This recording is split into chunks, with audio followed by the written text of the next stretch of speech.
ओम नमः शिवाय। आज इस वीडियो में हम सोमवार की व्रत कथा सुनेंगे। सोमवार का दिन भगवान शंकर को समर्पित होता है। आज के दिन भक्त भोलेनाथ को प्रसन्न करने के लिए विशेष पूजा अर्चना करते हैं। कुछ लोग आज के दिन व्रत भी रखते हैं ताकि शिव की विशेष कृपा प्राप्त की जा सके। नारद पुराण के अनुसार सोमवार व्रत में व्यक्ति को प्रातः स्नान करके शिवजी को जल और बेलपत्र चढ़ाना चाहिए तथा शिव और गौरी की पूजा करनी चाहिए। शिव पूजन के बाद सोमवार व्रत कथा सुननी चाहिए। इसके बाद केवल एक समय ही भोजन करना चाहिए। साधारण रूप से सोमवार का व्रत दिन के तीसरे पहर तक होता है। आइए सुनते हैं सोमवार की व्रत कथा। एक समय की बात है, किसी नगर में एक धनवान साहूकार रहता था, लेकिन उसकी कोई संतान नहीं थी। इस कारण वह बहुत दुखी था। पुत्र प्राप्ति के लिए वह प्रत्येक सोमवार को व्रत रखता था और पूरी श्रद्धा के साथ शिव मंदिर जाकर भगवान भोलेनाथ और पार्वती जी की पूजा करता था। उसकी भक्ति देखकर एक दिन माँ पार्वती प्रसन्न हो गईं और भगवान शिव से उस साहूकार की मनोकामना पूर्ण करने का आग्रह किया। पार्वती जी की इच्छा सुनकर भगवान शिव ने कहा कि हे पार्वती, इस संसार में हर प्राणी को उसके कर्मों का फल मिलता है और जिसके भाग्य में जो हो उसे भोगना ही पड़ता है। लेकिन पार्वती जी ने साहूकार की भक्ति का मान रखने के लिए उसकी मनोकामना पूर्ण करने की इच्छा जताई।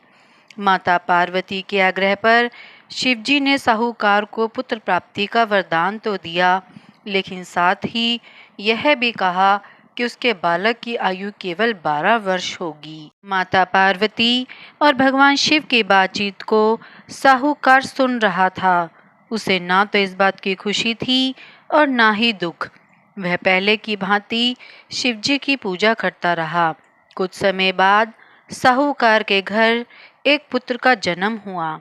जब वह बालक 11 वर्ष का हुआ तो उसे पढ़ने के लिए काशी भेज दिया गया।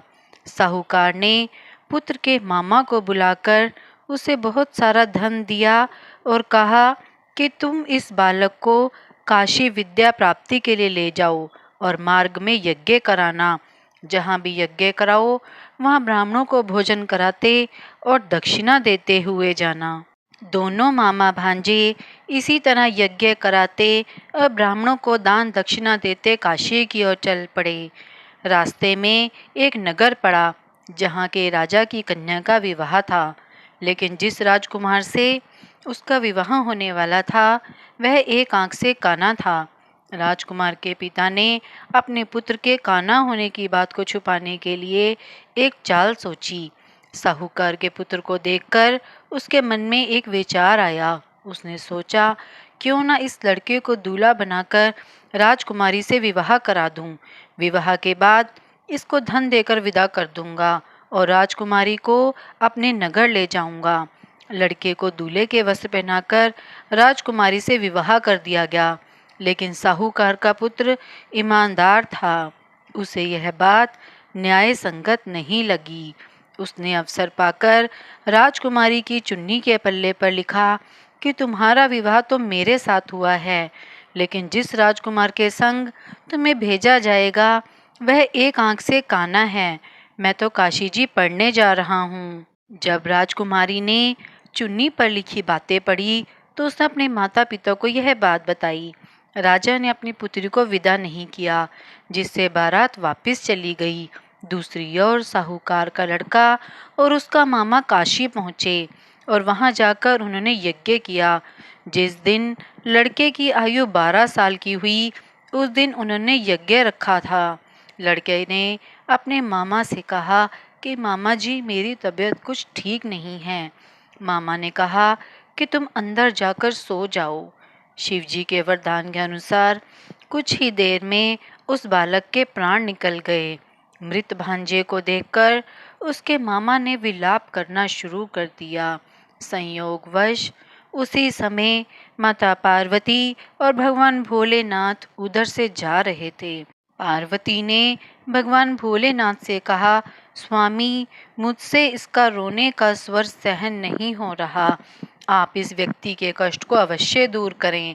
जब शिव जी मृत बालक के समीप गए तो वह बोले, यह उसी साहूकार का पुत्र है जिसे मैंने 12 वर्ष की आयु का वरदान दिया था। अब इसकी आयु पूरी हो चुकी है।